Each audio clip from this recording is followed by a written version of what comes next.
రాష్ట్ర ప్రజలు అందరూ కూడా చూసినారు. ఇలా హోంమంత్రివి నువ్వే, ముఖ్యమంత్రివి నువ్వే, ముద్దాయివి నువ్వే. అందువల్ల ఈ కేసులో డెఫినెట్గా ఒక మంచి న్యాయవాదులను పెట్టి బీఆర్ఎస్ పార్టీ తరఫున బలమైన వాదనలు వినిపించే ప్రయత్నం కూడా నిన్న చేసినాం. మేము లీగల్ ఎక్స్పర్ట్స్ని కలవడానికి, సీనియర్ అడ్వకేట్స్ని కలవడానికి వెళ్ళాం. ఒకటి ఓట్ ఫర్ నోట్ కేసు, రెండు మా ఎమ్మెల్యేలను, బీఆర్ఎస్ ఎమ్మెల్యేలను కాంగ్రెస్లో చేర్చుకున్నావు, ఆ కేసు మే 6వ తేదీన రాబోతా ఉంది.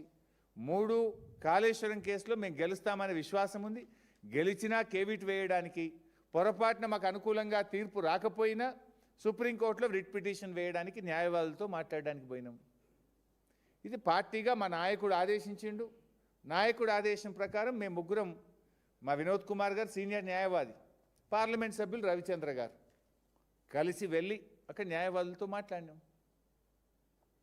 నీలాంటి దొంగలకు శిక్ష పడాలి, నీలాంటి సమైక్యవాదులకు, నీలాంటి ప్రభుత్వాలను పడగొట్టాలని కుట్ర చేసిన వాళ్ళకు, ఎందుకంటే నువ్వు 4.5 ఏళ్ళ నుంచి స్టే మీద బతుకుతున్నావు కదా, నువ్వు ఇవాళకి నీ మీద కేసు ఉంది. ఆ స్టే మీదనే నువ్వు ఈరోజు ఆ కేసు విచారణ జరగకుండా 4.5 సంవత్సరాల నుంచి స్టే మీద నువ్వు ఇవాళ ముఖ్యమంత్రిగా ఉన్నావు. ఒకసారి స్టే వెకెట్ అయిందంటే నీ కుర్చీకే ముప్పు ఉన్నది. స్టే వెకెట్ అయిందంటే నువ్వు జైలుకి పోతావు కనుకనే ఇవన్నీ డ్రామాలు చేస్తున్నావు నువ్వు.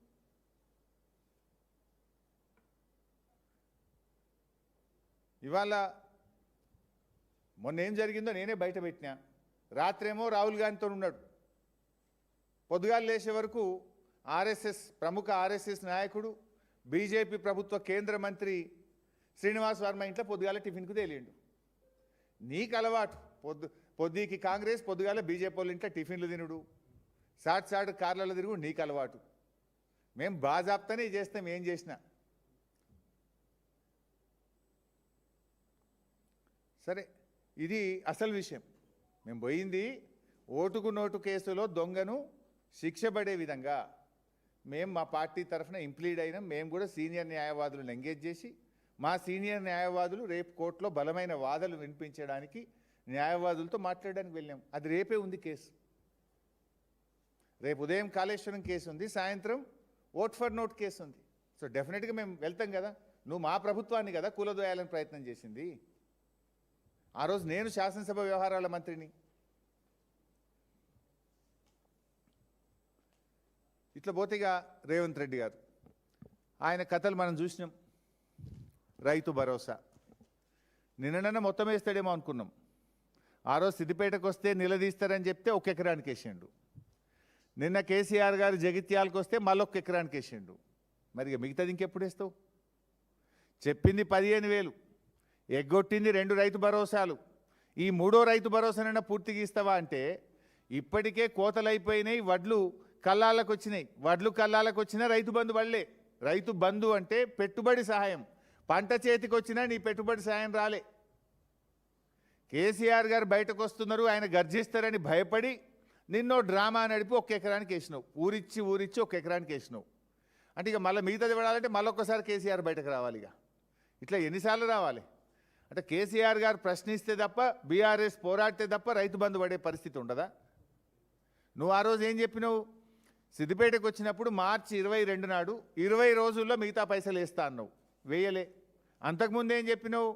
మున్సిపల్ ఎన్నికల్లో లబ్ధి పొందడానికి మిర్యాలగూడలో మున్సిపల్ సభలో మాట్లాడుతూ ఎన్నికల కోడ్ అయిపోగానే రైతు భరోసా ఇస్తా అన్నావు, వేయలే.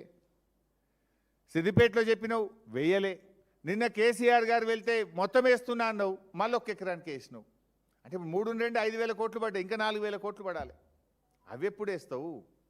అంటే నువ్వు ఇలా కేవలం మాటలు చెప్తూ కేసీఆర్ గారి మీటింగ్ను ఏదో నేను డైవర్ట్ చేస్తా అనేటువంటి ఒక పిచ్చి భ్రమల్లో ఓ సభ పెట్టుకొని రైతు భరోసా ఇస్తున్నాను ఒక డ్రామా ఆడినావు. రైతులకు అర్థమైతలేదా? ఇంత కేసీఆర్ పుణ్యమే ఆయనతో పడ్డాయి 2,000 కోట్లు, లేకపోతే అవి కూడా పడకపోతుండే అని అర్థమవుతుంది కదా. మిగతా ఎప్పుడు వేస్తావు నువ్వు? మరి పోయినసారి 9 రోజులు వేసినా డైలాగ్ కొట్టినావు. మరి ఇప్పుడు ఏమైంది? ఇప్పుడు 6 నెలలు అయిపోయింది.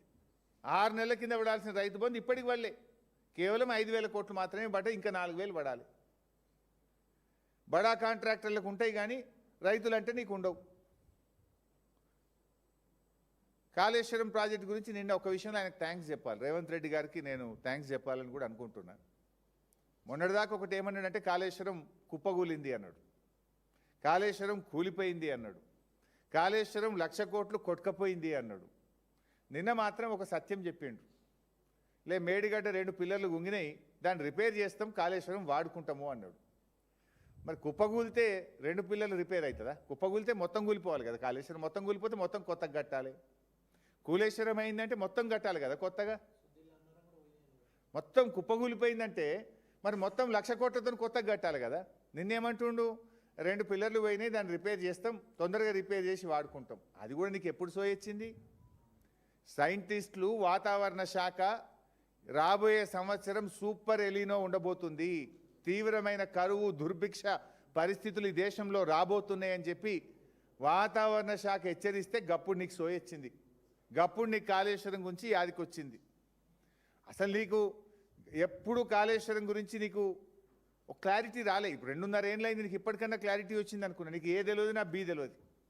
కాళేశ్వరం గురించి నీకు ఏబిసిడీలు కూడా తెలివై. నీకు the beauty of Kaleshwaram, KCR గారు ఎంత గొప్పగా ఆలోచించిండ్రు అంటే, కాళేశ్వరం 3 లెవెల్స్లో పనిచేస్తుంది. మంచి వర్షపాతం ఉంటే మిడ్ మానేర్ నుంచి మాత్రమే మోటార్ లాంచ్ చేయాలి, మిగతా ఈ కరెంట్ బిల్ తక్కువ వస్తుంది. యావరేజ్ రెయిన్ఫాల్ ఉంటే ఎల్లంపల్లి నుంచి మాత్రమే మోటార్ లాంచ్ చేయాలి. తీవ్ర కరువు దుర్భిక్షం ఉంటే అప్పుడు మేడిగడ్డ దగ్గర మోటార్ లాంచ్ చేయాలి. This is a multi level project. మంచి వర్షాలు వస్తే మిడ్ మానేర్, యావరేజ్ ఉంటే ఎల్లంపల్లి, డ్రౌట్ సిచ్యువేషన్ ఉంటే మేడిగడ్డ దగ్గర మోటార్ లాంచ్ చేయాలి. Last 2 years were good.